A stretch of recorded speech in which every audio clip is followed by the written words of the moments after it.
안녕하십니까 시청자 여러분. 이각범의 화정토론 제86회. 오늘은 올드미디어와 뉴미디어, 현재와 미래에 대해서 토론해 보겠습니다. 최근 공중파 방송의 시청률이 급감하고 있습니다.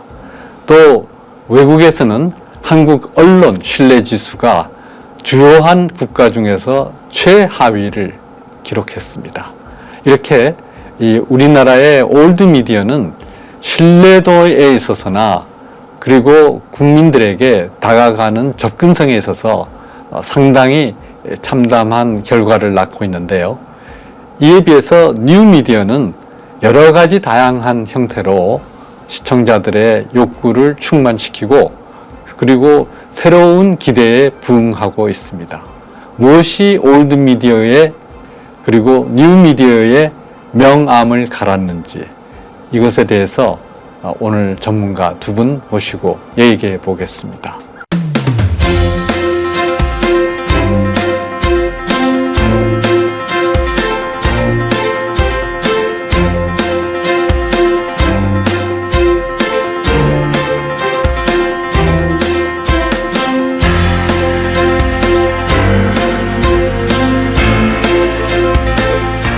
이 자리에 참석하신 전문가는 김철균 사단법인 도산아카데미 부원장님. 네. 안녕하세요. 그리고 장해찬 시사평론가님. 안녕하세요. 나오셨습니다. 네. 우리가 보통 정치권에서 언론에 대한 비판을 하면 주로 올드미디어를 갖고 하죠. 그래서 어느 방송이 어떻게 했다 이걸 가지고 국회에서 한참 시끄러운 적도 있었고 그런데 외국이나 우리나라에서 이 올드미디어에 비해서 뉴미디어가 갖고 있는 정치적 영향력은 어느 정도가 되겠습니까?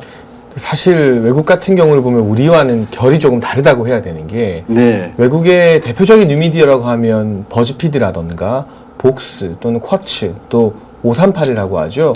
이런 매체들은 이미 기존의 기성 미디어라고 할 수 있는 워싱턴 포스트나 CNN을 초월했다 이런 평가를 받은 지 벌써 수년째이고요. 이미 하나의 뉴미디어에서 출발해서 이 대언론 기관의 형태를 갖추고 있기 때문에 외국의 정치 지형에 미치는 영향력이 상당하다 할 수 있겠습니다. 그러나 우리나라 같은 경우는 아직까지는 이 언론형 뉴미디어의 태동의 초창기라고 봐야 될 것 같고요. 최근에 많은 관심을 갖고 있는 게 유튜버들이지 않습니까? 그러나 이 유튜버들도 뭔가 팀을 이뤄서 미디어적인 도전을 한다기보다는 개인의 어떤 역량에 기댄 1인 미디어 형태, 이 소셜 인플루언서의 영향력에 기댄 형태를 지니고 있기 때문에 아직까지는 가야 할 길이 멀고 그만큼 실제 정치 지형에 끼치는 영향도 외국보다는 국내 뉴미디어의 영향력이 현저히 낮은 상태다. 그러나 이제 막 시작하고 있기 때문에 그 향후의 발전 방향을 좀 주목할 필요가 있는 단계로 저는 분석을 하고 있습니다. 네. 우리 김철균 부원장님은 10년 전이죠 벌써 청와대 뉴미디어 비서관도 지내셨는데 옛날 얘기죠. 그때 뉴미디어하고 지금 뉴미디어하고 상당한 차이가 있지만은 그러나 청와대에서 보셨을 때 이 뉴미디어의 정치적 영향력은 어느 정도입니까? 그때는 이제 SNS가 막 시작되던 단계였기 때문에 네. 이제 그랬고 지금은 이제 뭐 아까 말씀하신 유튜브가 지금 굉장히 큰 영향력을 미치고 있는 이제 그게 현재로서 가장 큰 변화고요. 네. 장혜찬 씨 말씀대로 이제 그 결이 다른 이유 중에 가장 큰 게 제가 볼 때는 그 우리나라의 그 뉴스 미디어들이 네. 네이버라고 하는 어떤 그 독점적 유통 채널을 통하지 않으면 그 파워를 가질 수 없는 그 독특한 구조가 돼 있거든요. 그렇죠. 아마 어지간한 언론사들이 그 인터넷에 나오는 트래픽을 보면 70% 심지어는 90%까지가 네이버를 통해서 들어오고 직접 들어오는 트래픽이 뭐 아주 그 적은 그런 상황이거든요. 그러다 보니까 이제 독자적인 어떤 그 채널들을 투자하고 연구하고 뭐 이런 부분들이 지금 그 굉장히 미약하고 그래서 또 그런 것들을 통한 어떤 수익 모델을 찾기 어렵고 그래서 이런 문제들이 생긴 게 아닌가 좀 생각이 됩니다. 올드미디어 하면은 취재하는 기자와 또 데스크가 따로 있잖아요. 그래서 기자가 이제 데스크의 통제라고 보기에는 하여튼 하나의 이게 체계가 갖춰져 있는데 영향을 많이 받죠. 네, 네, 네. 뉴미디어는 그런 게 없잖아요. 그래서 자유자재로 취재를 하고 기사를 쓰는 것은 뉴미디어다 이런 얘기도 있는데 이렇게 간단하게 정의해도 되겠습니까? 근데 기본적으로 뉴미디어는 조직의 크기 자체가 좀 매우 작잖아요. 올드미디어 네. 또는 레거시 미디어보다. 네. 그렇다 보니까 기본의 큰 조직 안에서는 예를 들면 조직이 그리는 그림이나 그 방향성에 반하는 움직임이 나왔을 때 이게 가치가 있는 기사나 보도라 하더라도 뭔가 잘라내야 되고 다듬어야 될 필요가 있다면 뉴미디어는 존재 자체가 뭐 점조직이라는 표현을 써도 될지 모르겠습니다만 시작부터 나와왔던 정치적 지향이나 언론을 바라보는 시각 또는 취향이 비슷한 사람들끼리 모여 있습니다. 그렇기 때문에 그 안에서 팀장이라고 할 수 있는 데스크 역할을 하는 리더가 있더라도 팀장과 팀원들의 성향이 거의 일치한 상태에서 가기 때문에 좀 자유롭게 서로 호흡을 맞추면서 여러 가지 컨텐츠를 만들어낼 수 있고요. 여기서 나오는 장점은 정말 끝까지 판다는 거죠. 한 분야에 네. 대해서 네. 끝까지 선이 없이 팔 수 있다는 점 때문에 많은 호응을 얻기도 하지만 저는 또 다른 단점도 있다고 보는 게요. 우리 언론사 같은 경우는 우리가 뭐 진보 언론이다 보수 언론이다 해도 내부적으로는 최소한의 균형을 맞추기 위한 노력을 또 데스크 차원에서 하게 되는데 뉴미디어는 시작부터 비슷한 성향의 사람들이 뭉쳤다 보니까 좋게 말하면 끝까지 가는 것이지만 나쁘게 말하면 중심이나 균형을 잡으려는 고민은 상당히 기존 언론보다 낮은 편이다. 따라서 이 한 특정 뉴미디어의 색깔의 편향성이 상당히 짙은 게 저는 장점이자 또 동시에 단점이라고 생각을 합니다. 지금 잘 정의하시죠. 예, 근데 네. 지금 말씀하신 거 현상에 대해서는 제가 100% 공감을 하는데 그거를 굳이 올드 미디어, 뉴 미디어 이렇게 표현하기보다는 과거에 매스 커뮤니케이션을 이용하던 매스 미디어하고 지금 그거는 오히려 네로 캐스팅을 중심으로 하는 소셜 미디어라고 그러니까 이렇게 분류를 하시면 지금 설명하신 게 오히려 더 정확히 1대1 매칭이 되는 개념이 아닐까 싶어요. 굳이 이걸 올드 미디어다 뉴 미디어다 이런 용어보다는 이 개념이 더 맞는 게 아닐까 싶습니다. 개념이 확실히 떠오르는 것 같아요. 올드 미디어는 브로드캐스팅에 의한 매스 미디어. 네, 매스 미디어고 예. 뉴 미디어는 네로 캐스팅에 따른 소셜 미디어고 전 그렇게 그렇죠. 생각합니다. 아주 정확하게 되고 그런 의미에 있어서 올드 미디어가 갖고 있는 좀 답답한 점도 있지만 그러나 거기에 이 체계를 갖추고 어쨌든 소수가 대중을 향해서 쏜다는 건데 대중에 대한 또 책임이 있잖아요.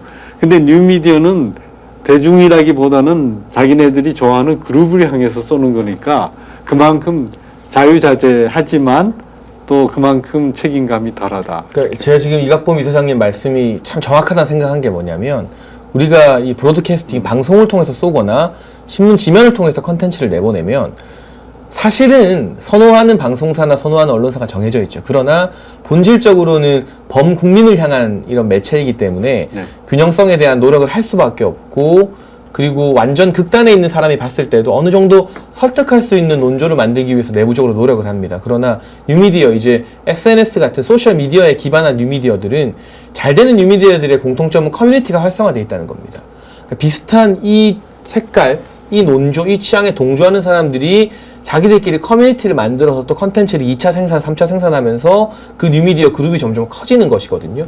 그렇다 보니까 타겟이 범국민이 아니라 이 취향에 동의해주는 아주 소수의 사람들. 근데 그 소수가 이제는 뭐 10만이 될 수도 있고 100만이 될 수도 있죠. 그렇다 보니 편향적일 수밖에 없는 것이고 그 편향성 자체가 뉴미디어의 가능성인 동시에 한계라는 생각을 계속해서 하게 됩니다. 아, 그렇겠네요. 이 뉴미디어라는 말이 제일 처음 나온 게 제 기억으로는 이제 우리에게 지상파라고 하는 어떤 제한된 자원을 쓰는 그런 채널이 있던 시절에 케이블을 이용해서 훨씬 더 많은 다양한 채널들을 쏘기 시작했을 때 저희가 이걸 뉴미디어라고 부르기 시작했거든요. 네, 그때. 30년 전 얘기입니다, 네. 이게. 근데 그동안에 이 뉴미디어라고 불리는 것들이 쭉 발전해 온 경향성을 보면 결국은 어떤 특정한 권력이 분산되어 나가는 과정의 연속이라고 생각이 됩니다. 저는 인터넷이 갖고 있는 속성이 이제 대표적인 게 권력의 분산이라고 생각을 하는데 예를 들면 그게 뭐 편집권이라고 얘기하던 편성권이라고 얘기하던 그런 것들을 소수의 어떤 데스크가 결정한 것들을 국민들이 봐야 되는 그런 시대에서 채널들이 다양해지고 아까 제가 말씀드린 대로 지금 얘기하신 특정 그룹에 대한 네로캐스팅 이런 것들이 발전하면서 얘기하신 속성이 그대로 지금 극대화되어 나가고 있는 과정이거든요.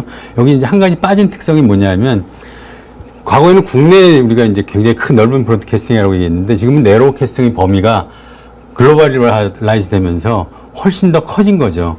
대표적인 게 BTS 같은 경우가 국내 방송과 전혀 상관없이 전 세계 수십억과 커뮤니케이션하는 채널들을 만들어내는 뭐 이런 게 이제 어떤 대표성을 띠는 현상이 아닌가 생각이 됩니다. 네네. 아, 지금 저 올드 미디어하고 뉴 미디어하고 이렇게 대비해서 보니까 그 차이점도 분명하고 또 이 뉴 미디어라는 것 자체가 상당히 많이 진화하면서 올드 미디어로 편입되는 그런 경향을 볼 수가 있습니다. 그러면은 이 뉴 미디어의 이 새로운 트렌드나 시장의 성장 방향이 우리 국내하고 외국하고 비교하면은 어떻게 다르겠습니까? 그러니까 제가 서두에도 말씀드렸지만 외국은 시장의 크기가 워낙 크기 때문에 네. 각각의 뉴미디어가 사실 개별 언론 기업이다 마찬가지로 지금 뭐 버즈피디의 기업 가치가 뉴욕타임즈나 워싱턴 포스트를 초월한 지는 이미 오래이고요. 네. 그리고 또 뉴욕타임스 차원에서도 뉴미디어적 혁신을 굉장히 심도 있게 추진하면서 여러 작은 뉴미디어 그룹들을 M&A를 통해서 인수하는 등 뉴미디어와 올드미디어 간의 교류도 우리보다 활발하고 경쟁도 훨씬 더 치열한 상황이 되어 있습니다. 그런데 우리나라 같은 경우는 여러 가지 뭐 포털의 독점 문제라던가 광고 시장의 경직성 때문에 아직까지 외국만큼 뉴미디어가 성장을 하지도 또 올드미디어가 이런 뉴미디어들을 잘 흡수하지도 못하는 상태인 것 같아요. 그러나 국내 시장의 특이성은 제가 말씀드린 것처럼 이런 개인 인플루언서들 1인 미디어의 인기에 좀 많이 기반을 두고 있는 경우가 많다. 따라서 기업형이라기보다는 개인을 중심으로 하는 뉴미디어들이 많아지고 있고 국내에서 기업형으로 성공을 거두는 뉴미디어들은 대부분 정치나 언론형과는 무관한 취향 기반의 뉴미디어들은 이미 굵직한 족적을 남기고 있습니다. 예를 들면 인벤이라는 사이트는 게임만 전문적으로 다루는 사이트인데요. 이미 게임 유저들 사이에서는 뭐 네이버나 구글을 통해서 게임 정보를 검색하는 게 아니라 인벤을 통해서 게임에 대한 정보를 습득하고 있고 이런 식으로 특정한 취향의 카테고리를 둔 뉴미디어들은 국내에서도 많은 가능성을 보이고 있지만 유독 정치나 이런 언론과 관련된 부분은 아직까지 해외 시장을 따라가지 못하고 있는 그러한 형태를 띠고 있습니다. 우리 김철균 부원장님, 원래 그 이 포털의 독점, 광고 시장의 경직성 이게 지적될 만큼 우리나라의 뉴미디어 성장에 있어서 하나의 그 제도적인 장애가 되고 있는데 장벽이 되고 있는데 원래 그 저 다음에 부사장도 하셨잖아요. 그러니까 이 포털의 독점이나 이게 언제쯤 깨지고 이게 여기도 말하자면 미디어 시장도 공정 거래가 이루어질 수 있겠습니까? 제가 포털 출신이니까 글쎄 말이에요. 그 포털이 어떤 그 미디어 유통에 지금 독점 현상을 보이고 있는 건 사실이죠. 예, 그런데 그 포털이 어떤 그 라이센스나 권한을 가지고 독점을 만들고 있느냐 하면 그건 아니거든요. 이게 지금 시장이 그렇게 그 독점적인 영역을 만들어주고 있다고 생각이 되거든요. 네네. 저는 이게 깨지려면 이걸 뭐 어떤 법이나 규제로 깬다는 건 현실적으로 불가능하다고 보고요. 왜냐하면 이 독점이라는 구조가 이용자들의 어떤 편리성 때문에 만들어진 구조이기 때문이거든요. 네. 그래서 이게 본격적으로 바뀌려면 제가 한 샘플을 든다면 미국의 이제 유명한 그 언론 중에 하나가 워싱턴 포스트지 않습니까? 그렇죠. 네. 워싱턴 포스트 주인이 6년 전에 아마존의 제프 베조스로 바뀌었거든요. 그렇죠. 예. 그 제프 베조스 워낙 뭐 꿈이 큰 사람인데 그걸 인수하자마자 이 사람이 주장했던 게 뭐냐면 앞으로 워싱턴 포스트는 미디어 테크놀로지 기업이다. 이렇게 얘기를 하면서 엔지니어들을 수백 명을 고용해가지고 지금 어떤 그 새로운 미디어를 만들어내고 유료화에도 지금 성공했다는 평가를 받고 있거든요. 그러니까 이런 형태의 어떤 지금 변화되는 과정을 이해하는 어떤 그 뭐 미래를 이끄는 리더들이 큰 투자와 함께 이것이 변하는 거지.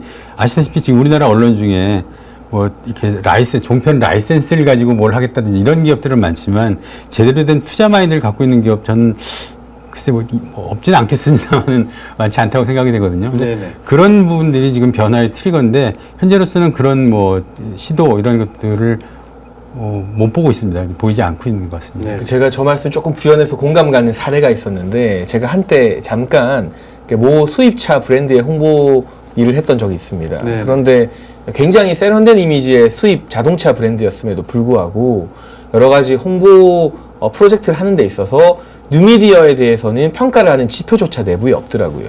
네. 예를 들면 아주 영향력이 작은 군소 매체에 신문 기사가 실리는 건 홍보팀이 잘했다는 평가를 받을 수 있는 근거가 있는데 파워 블로거나 파워 유튜버에 우리 차가 소개되어서 엄청난 효과를 봤어도 회사 내부적으로 일을 했다고 평가받을 지표가 없더라고요. 그렇다 보니까 실무진이 아이디어가 넘쳐나고 뉴미디어적 도전을 하고 싶어도 뭐 중간 관리자나 임원진급에서 평가 기준을 마련해주지 않는 문제들이 좀 심각하더라는 걸 제가 기업 현장에 있으면서 느꼈어요. 미국 같은 경우는 그 제프 베조스라는 아마존의 리더가 먼저 그러한 혁신에 투자를 하니 젊은 사람들도 따라갈 수 있는데, 우리는 아무래도 그러한 인식 차이가 조금 크다 보니까 사실 아이디어를 가지고 있는 실무진들 굉장히 많지만 그걸 믿어주고 밀어줄 수 있는 의사결정권자들이 이 뉴미디어 시대에 조금 더 공부를 하셔야겠다, 좀 깨인 시간을 가지셔야만 이 시대가 좀 더 빨리 변하겠다라는 생각을 현장에서 많이 하게 됐었습니다. 온라인 뉴미디어, 여기에 지금 많은 성공 스토리가 전해지는데 이 성공의 뒷면에 딜레마도 있습니까? 우리가 이제 오늘 얘기했던 올드 미디어라고 하는 것들은 이게 제한된 자원을 이용하는 그 시스템들이기 때문에 네. 사회적인 합의를 굉장히 중요시합니다. 그래서 네. 뭐 방송통신 심의가 굉장히 뭐 세다든지 뭐 기타 등 이런 것들이 있는데 네. 아무래도 지금 얘기하는 온라인 미디어라고 하는 것들은 그런 부분에서 좀 자유롭거든요. 그리고 네. 변화와 발전 속도가 굉장히 빠릅니다. 이러다 보니까 어떤 사회적인 합의라든가 책임 이런 것들이 채 논의될 시간도 없는 사이에 구독자를 모으고 이미 새로운 그 컨텐츠들이 만들어지고 전달되고 또 그것 때문에 발생되는 부작용들이 있지만 그 부작용을 제대로 우리 사회가 어떤 합의를 가지고 따라가지 못하고 있는 현상이 있는 게 사실이거든요.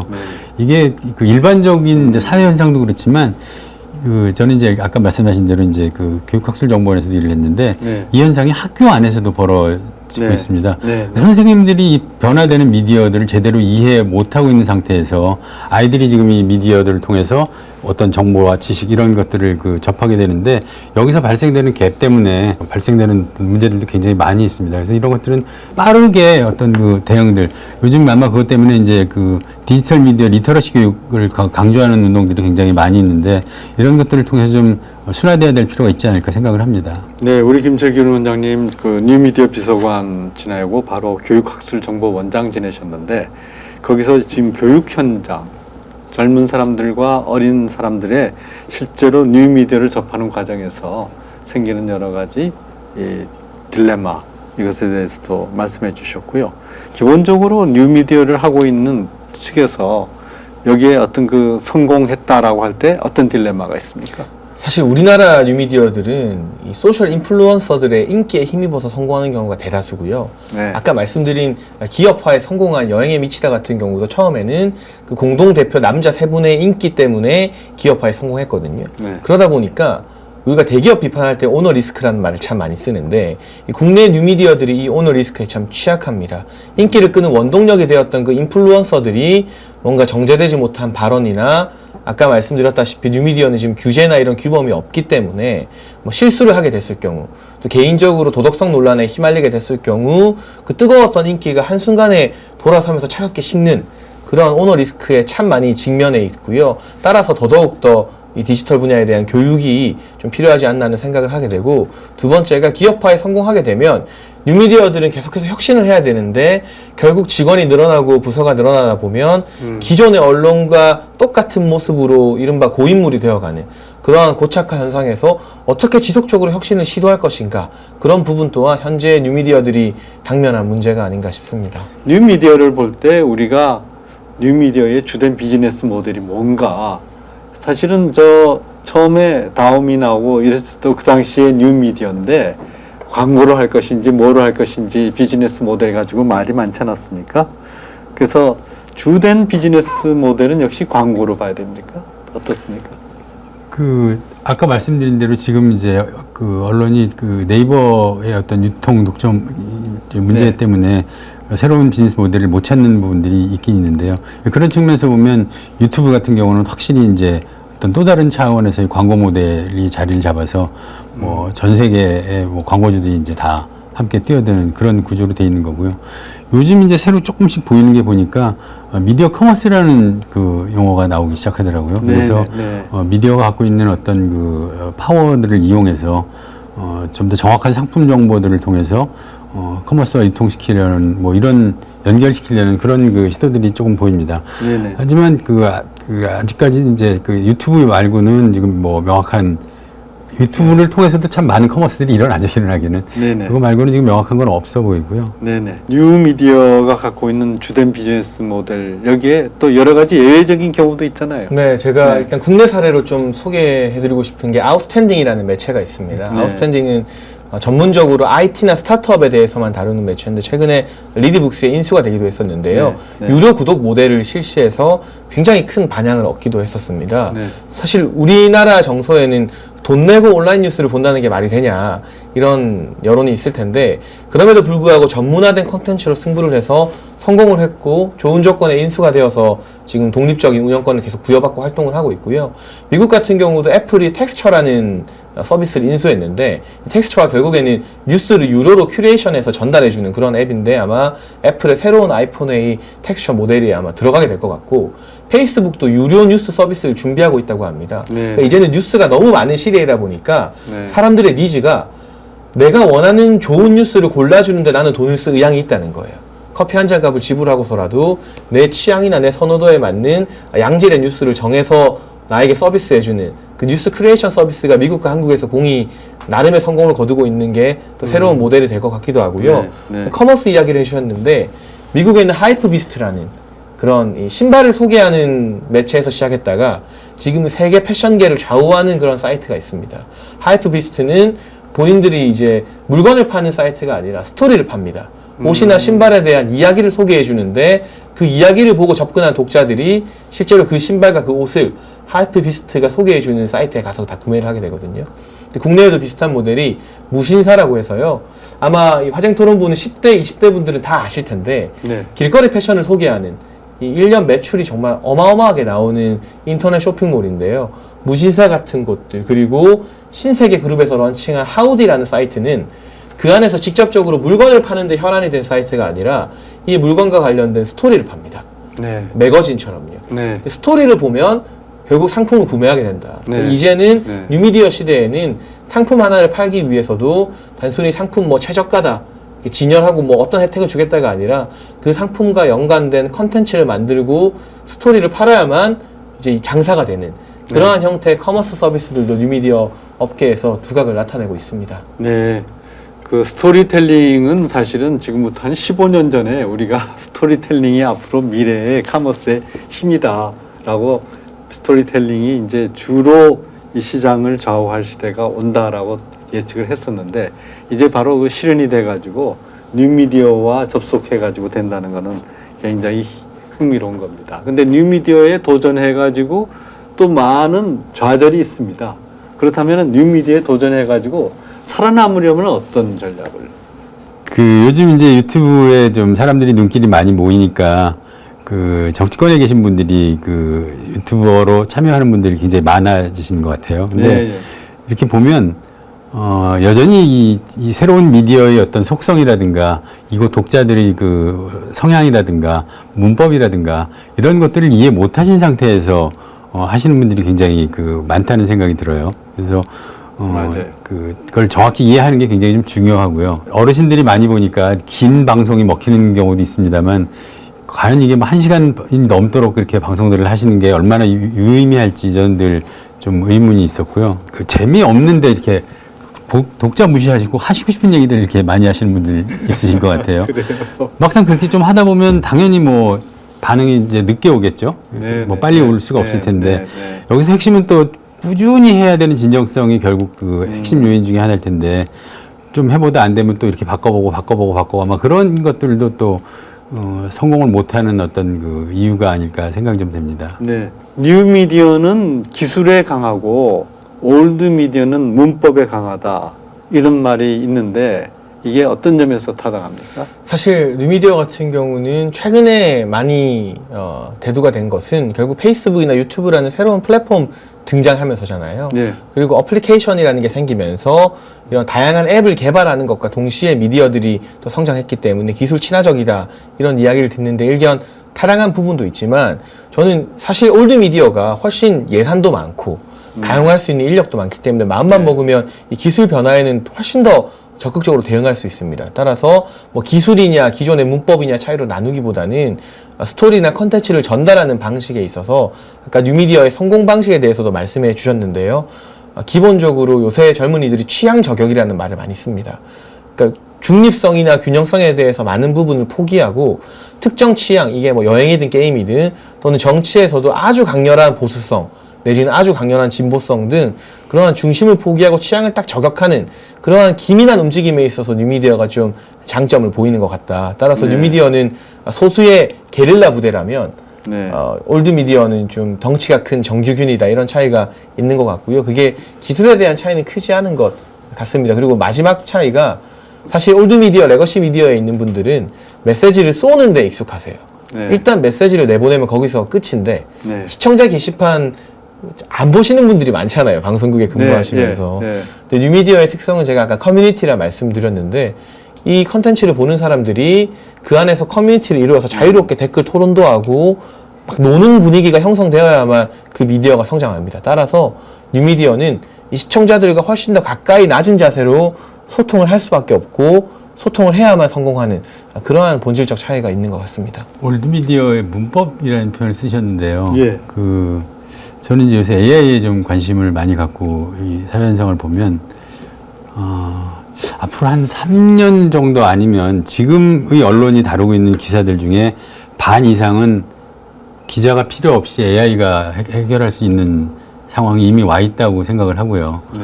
그러면 이제 AI가 못하는 것들을 이제 진짜로 저널리즘을 갖고 있는 기자들이 그 무언가를 이제 해야 되는 그런 상황이 이미 와 있는 게 아닌가 싶은 생각이 들고요. 그리고 또 이제 기술적인 변화 측면에서 이미 지금 우리가 많이 쓰는 뭐 내비게이션 앱들조차도 AI를 가지고 지금 그 AI 스피커를 이용해서 뉴스들을 다 그냥 내가 원하는 대로 얘기를 하면 바로 들려주는 모든 차 안에서 지금 이미 시행이 되고 있거든요. 네. 그런 그 변화들을 놓고 보면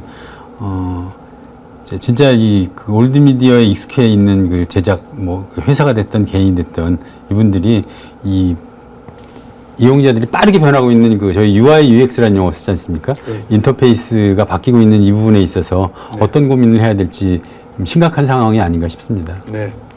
방금 UI UX 말씀하셨는데 이게 기본적으로 그 유저 인터페이스가 어떻게 되느냐 여기서 실질적으로 우리가 미디어의 성격을 쏘는 것으로 생각하지 말고 서로 그 의사소통을 하는 그런 도구로 생각해야 되는데 그런 면에서 보면은 기존의 언론 같은 올드미디어는 상당히 취약한 것 같습니다. 그래서 새로운 시대에 어떻게 바뀌어야 된다고 생각합니다. 저는 그 UI 문제도요. 네. 많은 사람들이 기술적인 문제라고 착각을 하는데 네. 기술의 문제가 아니라 감성의 문제라고 생각을 합니다. 네, 네. 최근에 여러 잘 되는 뉴미디어들의 이 처음 화면을 들어가 보면 텍스트를 거의 찾아보기 힘들어요. 이미지 형식으로 눈길을 끄는 이미지들이 배치되어 있고 그 밑에 아주 작게 텍스트로 헤드라인이 붙어 있는 경우가 많습니다. 네네네. 뭐 세계적인 잡지인 보그나 Elle 같은 경우도 최근 온라인판이나 모바일 버전을 다 혁신하면서 특히나 모바일로 접속했을 때 가정에서 눈에 보기 쉬운 이미지들로만 첫 화면을 구성을 하거든요. 근데 여전히 우리 국내 언론사들의 홈페이지에 들어가 보면 빽빽한 텍스트들로 가득 차 있고 화면이 모바일 친화적이지도 않아요. 근데 그건 결코 어려운 기술이 아닌데 감성의 문제다.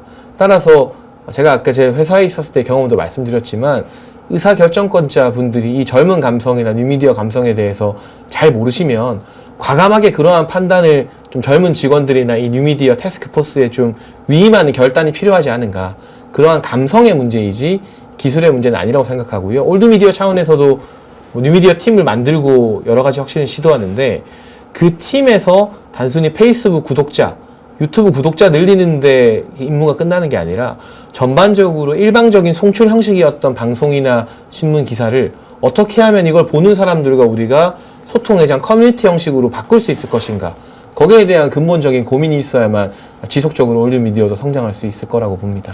아까 그 참여형 이제 커뮤니티라는 표현을 많이 쓰셨잖아요. 그렇죠. 제가 들은 얘기 중에 제가 공감 가는 얘기가 세상에서 제일 재밌는 콘텐츠가 뭐냐 이런 질문이 있었어요. 그래서 뭐 이거 저거 이런 얘기 나왔는데 결국 내 얼굴이 나오는 콘텐츠가 가장 관심이 많이 간다고 하더라고요.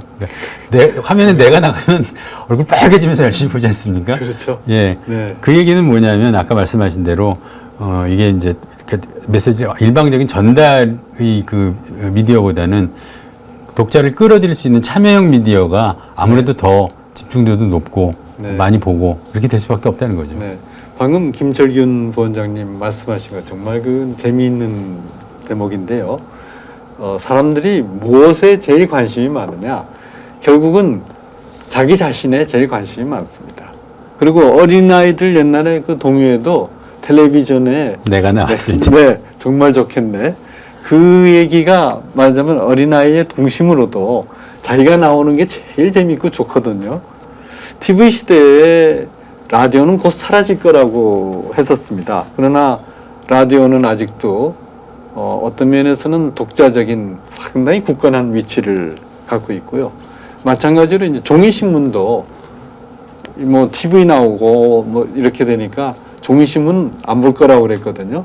근데 여전히 종이신문을 찾는 뚜렷한 독자층이 있고 올드미디어에서 사라진다라고 했던 이런 영역들이 그대로 존재하면서 수익을 올리고 있는데 그러나 종이신문은 방금 그 워싱턴 포스트나 제프 베이조스가 인수해가지고 여러 혁신을 시작한 그런 경우를 보더라도 하나의 그 혁신의 과제를 많이 갖고 있을 것 같은데 어떤 식으로 바뀌겠습니까? 사실 뉴미디어 태동 초기에는 네, 이제 올드미디어 다 망한다는 위기론이 좀 많이 있었습니다. 그렇죠. 그러나 뭐 뉴미디어가 뜬다고 해서 올드미디어가 다 망할 것 같지는 않고요. 네, TV 나왔다 해서 라디오가 없어지지 않는 것처럼 네, 여전히 일정 부분 소구력을 가지겠지만 예전보다는 영향력이 지속적으로 하락하는 것은 부인할 수 없는 사실이고 그렇기 때문에 다수의 뭐 종이신문사나 방송사, 언론사에서도 뉴미디어적 혁신을 시도하기 위해서 또 노력을 하는 것이고요. 그런데 제가 봤을 때 예전에는 신문이 가지고 있던 또는 특정 TV가 가지고 있던 브랜드 파워가 있지 않았습니까? 지금의 시대에서는 갈수록 특정 신문이 가지고 있는 브랜드 파워는 거의 사라졌다. 그렇다는 말은 기자 개인의 브랜드 파워가 훨씬 더 중시되는 시대가 온 것 같습니다. 그러니까 조선일보 기자 누구가 아니라 예를 들면 최근에 기사들이 어떻게 화제가 되는지 경로를 보게 된다면요. 페이스북 상에서 인기를 끌고 공유가 많이 되면서 그 기사가 역으로 우리가 역주행이라는 말을 음원 차트에서도 많이 쓰는데 네이버 검색어에 올라가고 실시간 이슈가 되기도 하거든요. 그런 식으로 뚜렷한 캐릭터를 가지고 특정한 주제의 기사를 잘 쓰는 기사의 브랜드가 예전보다 훨씬 더 가치가 높아지고 주목받는 시대가 될 것이다.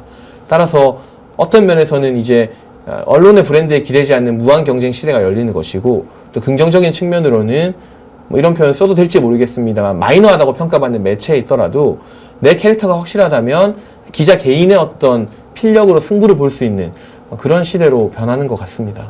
네, 벌써 한 7, 8년 전부터 사람들은 아침에 기사를 보면 물론 이제 스마트폰으로 봤겠죠. 조선일보 기사를 봤다 이렇게 얘기하지 않고 나 이거 네이버에서 봤다 뭐 다음에서 봤다 이렇게 얘기를 합니다. 네. 지금 아까 이제 말씀하신 게 이제 그런 현상을 나타내는 거고 이렇게 조사를 보면 네이버를 언론기관으로 인식하고 있는 그 독자들이 뭐 굉장히 많습니다. 그것도 이제 사실 네이버는 자기들이 언론기관이 아니라고 그렇게 주장을 해도 현실적으로 그렇게 뭐 느낄 수밖에 없는 상황이 있고요. 이제 그런 현상들을 지금 말씀해 주신 것 같고 오늘 워싱턴 포스트에 대한 얘기를 했는데 우리 같은 경우는 이렇습니다. 이제 뭔가 특별한 분을 정말 만나기 어려운 그 핫피플 만나서 인터뷰를 했다고 얘기를 하면 지금 메이저 언론이라면 아마 그 다음날 아침에 그걸 빵 터뜨리기 위해서 꽁꽁 숨겨놓는 현상이 아직도 있을 거라는 생각이 듭니다. 그렇죠. 근데 워싱턴 포스트 같은 경우도 보니까 지금 벌써 워싱턴 포스트 라이브라고 해가지고 그냥 그 자리에서 생방으로 그분들에 대한 인터뷰를 내보내면서 피드백 다 받고 투웨이 커뮤니케이션 다 하면서 이런 형태로 그 종이신문사였음에도 불구하고 이런 형태의 변화를 지금 추구하고 유료화도 이제 그래서 성공하고 있다고 지금 보고 있거든요. 근데 저희는 아직도 그 부분에 대한 것들이 변하지 않고 있다는 생각이 좀 들고요. 심지어는 아실지 모르겠습니다만 그 온라인 미디어로 자리를 잡은 매체들이 최근에 다시 종이신문을 소량이지만 발행하는 경우들이 있거든요. 그렇죠. 예. 그 정말 시대를 역행하는 거라고 생각이 되는데 물어보면 다만 몇 부라도 찍어야 그 광고 단가가 달라지니까 그렇게 찍는다고 얘기를 해요. 근데 막상 그걸 찍기 시작하면 글쎄 몇 사람이나 볼지 모르겠지만 그 신문을 찍기 위해서 오늘 이 신문의 일면 탑 기사를 뭘 결정한 걸 가지고 아마 그 신문사에 굉장히 중요한 브레인들이 다 모여서 회의를 할 텐데 몇 사람이나 보겠습니까? 그걸 과연. 이런 것들이 역주행하고 있는 걸 보면 아직도 이 변화의 어떤 그 본질에 제대로 지금 그 이해하고 따라가고 있지 못하는 부분들이 많이 있다고 생각이 듭니다. 근데 제가 종이신문의 역할을 또 한번 강조하고 싶은 측면이 있긴 한데요. 사실 미국에서 정치의 계절 트럼프 대통령 대선 국면에서 뉴미디어들이 주춤하고 기존의 정통신문이나 정통 언론들이 훨씬 더 많은 관심을 받았습니다. 그러니까 뉴미디어가 갖지 못한 강점을 이러한 올드미디어나 종이신문이 분명히 가지고 있는데 취재처의 취재원을 깊숙이 개입시켜서 탐사보도를 할 수 있다는 것. 그 노하우에 대해서만큼은 뉴미디어들이 쉽게 따라가지 못하고 있는 현실이거든요. 그렇다면 결국에는 이러한 종이신문이나 올드미디어, 레거시 미디어가 가야 할 길이 무엇인가 생각해 봤을 때 저는 언론의 본질로 돌아가는 것이 아닌가. 정말 깊은 취재, 뉴미디어에서의 어떤 그 센스나 감각적인 것들은 따라가지 못하더라도 정통의 방식으로 뉴미디어에서 하기 힘든 취재를 통해서 깊이 있는 소식을 전해주는 것, 그러한 본질을 추구할 때, 베이직으로 돌아갈 때 이 종이신문이나 방송사가 올드미디어로 불리지 않고 레거시 미디어로 불리게 되지 않을까. 굉장히 고리타분하지만 또 그게 정답이 아닐까 싶습니다. 네, 방금 트럼프 말씀하셨지만은 트럼프 대통령은 뉴미디어를 무시하기로 유명하지 않습니까? 그리고 뉴미디어 그러면은 페이크 뉴스다 이러면서 정작 자신은 트위터를 통해 가지고 트위터 정치를 하고 있거든요. 그래서 트럼프 같은 경우에 이런 그 이중성이라고 그럴까요? 상당히 많은 부분을 지난번에 올드미디어에 의존하는 힐러리 클린턴에 비해서 뉴미디어를 무시한다고 하면서도 뉴미디어에 굉장히 많이 의존했던 트럼프가 대선에서 승리하는데 기여를 했다 이렇게 보는데 그거 어떻게 우리가 해석해야 될까요? 말씀하신 대로 뭐 트럼프가 뉴미디어, 뭐 올드미디어 이런 구분을 갖고 있는 게 아니고 제 생각에는 본인에게 우호적인 미디어들하고는 친하고 그렇지 않은 것들은 언제든지 뭐 우리로서는 상상하기 어려운 표현들을 가지고 적대적인 표현들을 가끔 쓰기도 하고 뭐 그런 특징이 있는 게 아닌가 생각이 됩니다. 네. 저는 트럼프 대통령이 굉장히 뉴미디어적인 캐릭터라고 생각을 하는데 그렇죠. 뉴미디어를 잘 써서가 아니라 제가 계속 뉴미디어의 장점이자 단점이 편향성이라는 네. 말씀을 드렸잖아요. 예, 예, 예. 김철균 부원장님 말씀처럼 트럼프 대통령은 뭐 CNN이나 뉴욕타임스, 청와대 백악관에서 막 쫓아내 버리잖아요. 아예 예, 마음에 예, 안 든다고. 그렇죠. 그리고 무슨 비서에 성희롱을 했다 이런 뭐 네. 혐의를 더 씌워버리기도 하고 네. 반대로 폭스뉴스처럼 자신과 코드가 맞는 언론사는 대대적으로 띄워줍니다. 트럼프 네. 이전에 폭스뉴스가 뭔지도 몰랐습니다. 사실 많은 사람들이. 그런데 지금은 미국의 주요 언론으로 거듭날 정도이고 사실 이게 대통령으로서 옳은 태도인지는 각자의 판단이 다른 부분이겠지만 시청률 1위죠. 네. 폭스뉴스가. 이전의 정치인들은 올드미디어적으로 내 성향과 맞지 않더라도 그래도 이 언론도 챙겨주고 그 균형을 잡으려는 최소한의 노력을 했다면 트럼프 대통령은 이 뉴미디어 시대에 맞게 과감하게 내 입맛과 다른 것들을 아예 포기해버리고 내 입맛과 맞는 것, 내 장점만 취한다. 이런 극도의 편향성을 보여줌으로써 지지층을 결집시키는 전략을 썼고 그 전략이 또 유효했는데 이것이 정치적으로 올바른가와는 별개적으로 대단히 뉴미디어적인 그러한 캐릭터라고 분석을 할 수 있겠죠. 많은 올드미디어가 외면받고 있는 이유가 이 획일성이 존재한다는 건데요.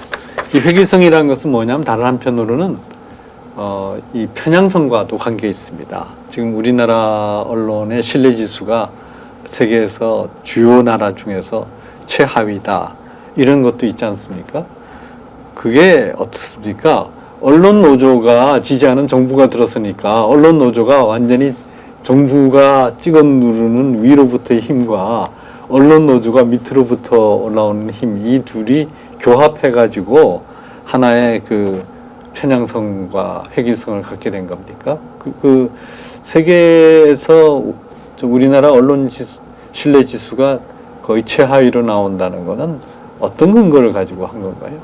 영국 옥스퍼드 대학 부설 로이터 저널리즘 연구소에서 발표한 게 보니까 디지털 뉴스 리포트 2019라는 게 있더라고요. 여기 우리나라 언론의 그 신뢰도가 지난 4년간 38개국 중에서 제일 낮은 38위를 차지하고 있는데 네. 그나마도 작년에 이 신뢰도가 25%였던 게 지금 그 22%로 더 떨어져 그런 수치가 나왔습니다. 네. 이 언론들이 어떤 그 편향성을 보여주면서 뭐랄까 전체를 보여주기보다는 우리 주장에 맞는 팩트만을 보여주는 경향들. 그건 뭐 진영과 관계없이 모두가 다 이제 그런 현상들을 보여서 뉴스를 보면서도 아 이거는 뭐 이런 뒷얘기가 있을 거야 내지는 아 이거는 뭔가 좀 뭐가 믿기 어려운데 뭐 이런 생각들을 지금 보편적으로 하고 있는 것 같아요. 그러니까 네, 이제 네. 이런 현상들이 생기는 것 같고 또 반면에 중도, 뭐 중앙의 입장에서 어떤 정책 편향성을 좀 벗어나려고 하는 노력을 가진 매체들은 상업적인 이유 때문인지 뭐 때문인지 지금 이렇게 아직 그렇게 두각을 나타내고 있는 곳이 좀 없지 않나 하는 생각이 들거든요. 이런 것들이 종합적으로 지금 현상을 만들어낸 것 같습니다. 네네. 역시나 이 문제는 좀 법의 문제와 관련이 있는 것 같은데요. 공영방송에 한해서 본다면 사실 유튜브가 우파 유튜브가 객관적이지 않다 해서 비판하는 사람 없잖아요. 네. 원래 그런 매체인 거니까. 네. 공영방송 같은 경우는 예를 들면 KBS는 우리 국민이 모두 KBS에게는 균형 감각과 중립성을 기대하고 있습니다. 근데 정부가 바뀌고 정권이 바뀌고 이 지휘부가 바뀔 때마다 뭐 때로는 정권의 입맛에 맞는 임원진이, 때로는 이 언론 노조에 맞는 임원진이 너무 확 급변하게 되면서 색깔이 변한다. 근데 중립성을 못 지키고 있다. 그렇기 때문에 비판을 받고 언론 신뢰도가 낮아지는 것인데 결국 공영방송 사장을 어떻게 임명하는 것인가. 네. 이 법적인 근거, 지금의 여당이 야당일 때 방송법 개정안을 발의해서 주장을 해왔습니다. 이 개정안에 따르면 예를 들면 이 방송진흥원의 이사들을 좀 공정하게 많이 선임하고 뭐 9명 중에 최소 7명의 동의를 받아야만 사장이 되게 하는 등 최소한 뭐 보수 진보 상관없이 양측에서 모두 동의할 수 있는 인물이어야만 사장이 되게끔 하는 안전장치가 이 방송법 개정안에 담겨 있습니다. 민주당이 야당일 때 열심히 주장을 했었어요. 정권이 바뀌지 않았습니까? 네. 그리고 2017년 8월에 국무회의에서 대통령이 직접 그 방송법 개정안 논의가 더 필요하다면서 완전히 스톱을 시켜버렸습니다. 그리고 지금 아시는 것처럼 개정안에 대한 어떤 논의도 나오지 않고 있어요. 그런 상황에서 보자면 결국은 보수 진보 할 것 없이 야당일 때는 공정한 방송을 요구하다가 여당이 되면 내 입맛에 맞는 또 내 편을 들어줬던 사람들의 어떤 입맛에 맞는 사람을 방송국 사장으로 임명하는 지금의 법적 구조가 상당히 편하고 만족스럽다는 거죠. 나한테 불리하더라도 공정한 사장 선임을 담보하는 방송법 개정안을 통과시켜야만 뭐 진보 정권이 정권 잡았을 때 언론 노조가 들고 일어나서 그 입맛에 맞는 천편일률적인 프로그램만 제작되고 또 반대로 보수 정권에서는 낙하산 떨어뜨려서 정권 찬양하는 프로그램만 제작되고 이러한 풍토를 바꿀 수 있을 것 같은데요. 여전히 그 풍토가 안 바뀌는 데에는 물론 과거에 이 방송법 개정안을 반대했던 지금의 야당의 문제도 있고 본인들이 야당일 때는 개정안을 주장하다가 여당이 되니까 그 이야기를 쏙 숨겨버린 여당의 문제도 있고 여러모로 정치의 문제와 이 방송의 문제가 저는 연관이 되어 있다고 판단을 합니다. 네네. 그 뉴미디어는 그러면은 올드미디어가 편향적이다, 획일적이다 이런 데 대해서 뉴미디어는 다양성을 갖고 있습니까? 다양성을 갖고 있는데 더 편향적이겠죠. 네. 아무래도 또 네. 극단적인 주장들을 많이 하니까. 네. 저도 이제 요즘 뭐 가짜 뉴스라는 표현을 이제 많이 하면서 규제의 필요성들에 대해서 얘기를 하는데 네. 저도 뭐 이제 과거 청와대에서 이제 이 문제 때문에 고민을 많이 했었습니다. 예. 보면 사실이 아닌데 우리 국민들이 거기 현혹돼서 이렇게 잘못된 판단을 하도록 만드는 그런 일들이 뭐 비일비재를 많이 그렇죠. 봐왔거든요. 네. 대표적인 게 이제 미국산 소고기를 먹으면 광우병. 광우병 걸린다 이런 것들이 있었는데 지금도 이제 그런 것들 때문에 고민이 많습니다. 그런데 이거를 모두 다 모니터링해서 어떤 규제를 가한다는 것들은 현실적으로 과거에도 그랬고 지금도 그렇고 미래도 아마 불가능할 거라고 생각이 됩니다.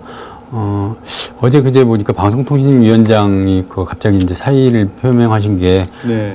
표현의 자유를 좀 이렇게 많이 옹호하셨기 때문에 뭐 갈등이 있었다는 야당의 주장이 있었더라고요. 아, 네. 뭐 그런 얘기도 있었지만 제가 볼 때는 그런 식의 어떤 규제보다는 정말 허위 사실, 그러니까 모두가 인정할 수 있는 허위 사실을 유포하는 경우에는 그게 올드미디어건 뉴미디어건 아주 굉장히 좀 큰 징계랄까 뭐 이런 것들이 어떤 사회적인 합의를 만들어야 단순히 뭐 훔치고 사람을 때리는 게 뭐 중재가 아니라 허위 사실을 유포하는 것이 우리 사회에 얼마나 큰 죄인가를 공감할 수 있는 어떤 그런 입법 같은 것들이 만들어지면 그걸 모두 다 쫓아다니면서 모니터링하고 뭐 이런 것들보다는 좀 나은 방안이 아닐까 생각을 해봤습니다. 네네. 그래서 이 뉴미디어에 대해서 앞으로 새롭게 창업하려는 그런 그룹들이 있습니까? 그렇다면 어떤 주로 사람들이 새롭게 창업하려고 생각합니까? 지금 굉장히 많은 대학생들이 예전 같으면 언시라고 하잖아요. 예. 언론고시를 준비했을 대학생들이 이제는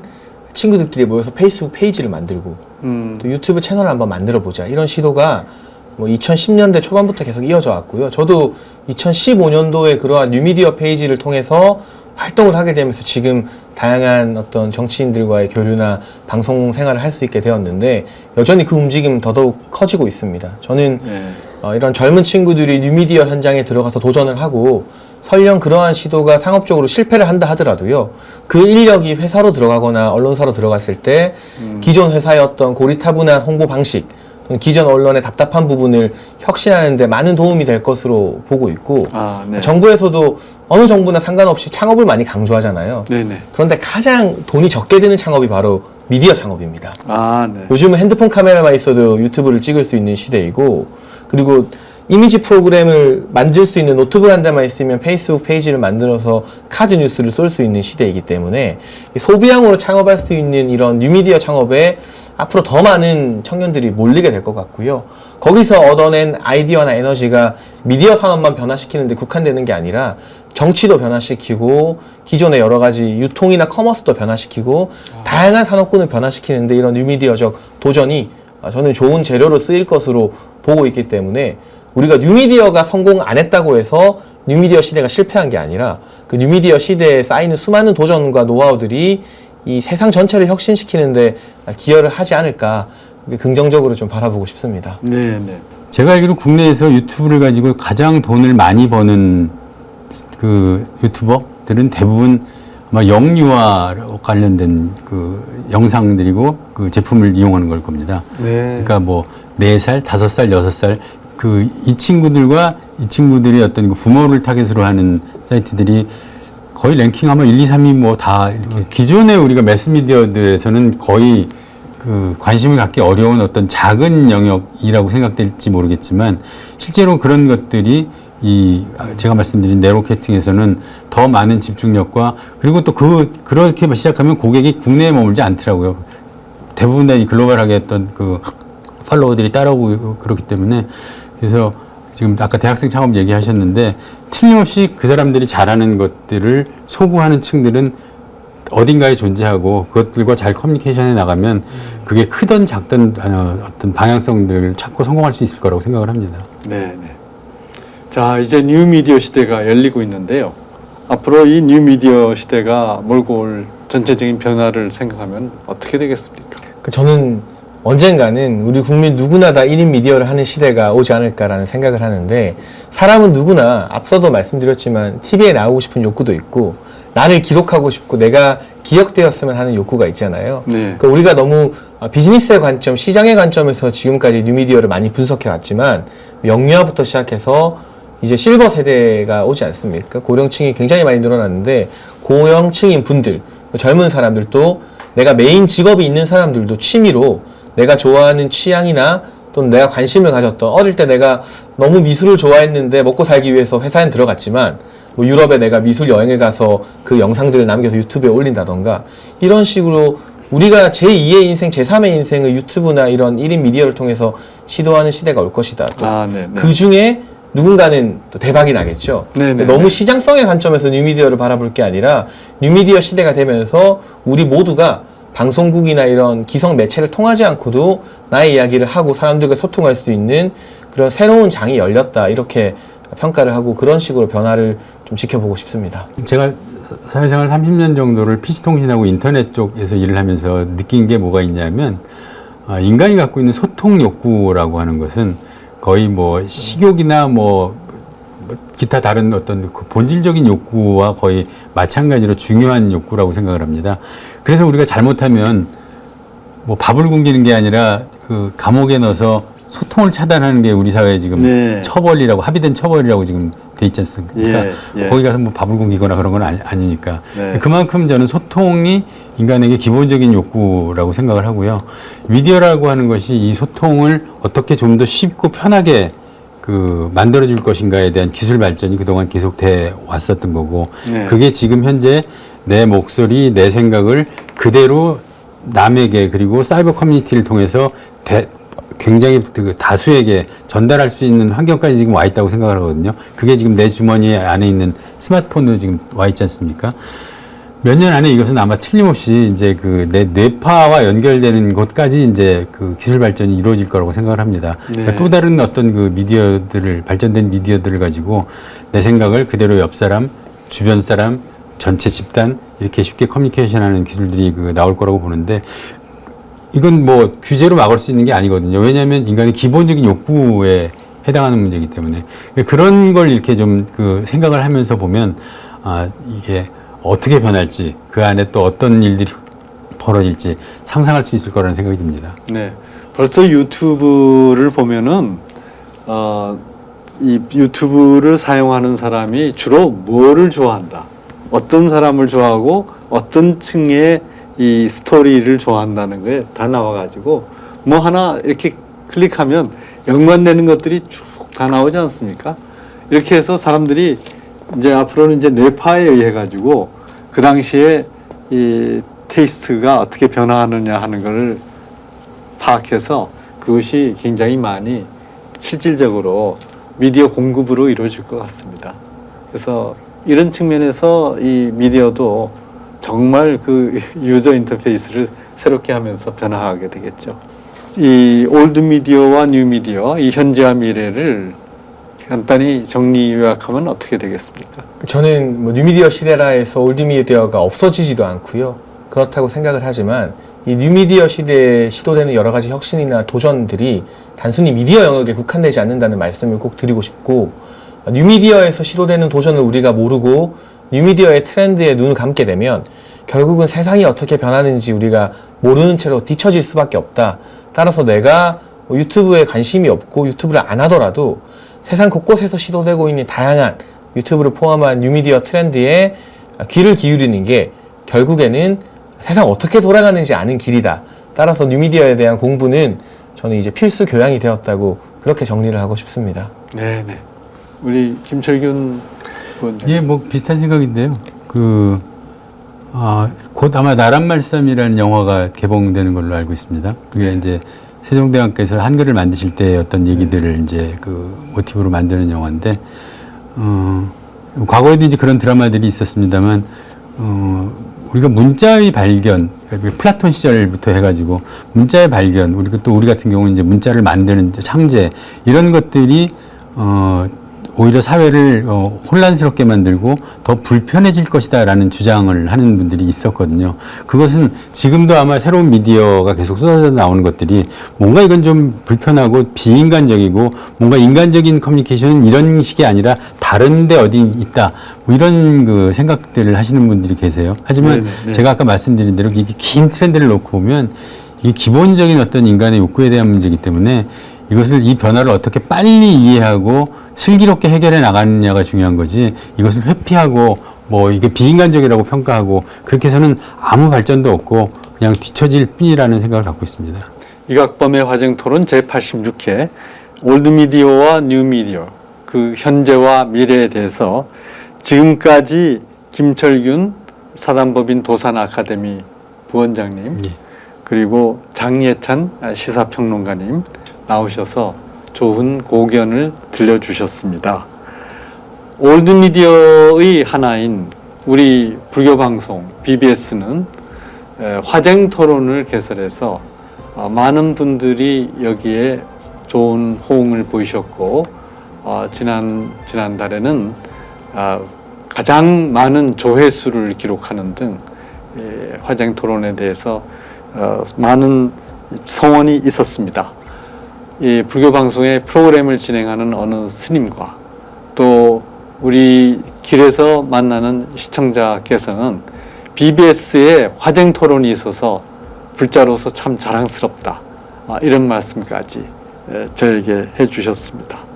다른 시사 토론과 달리 우리는 정책을 심층적으로 분석하고 토론하는 독자적인 영역을 개척함으로써 국민들에게뿐만 아니라 불자들에게도 미래지향적인 토론의 장을 열었다는 평가를 받았습니다.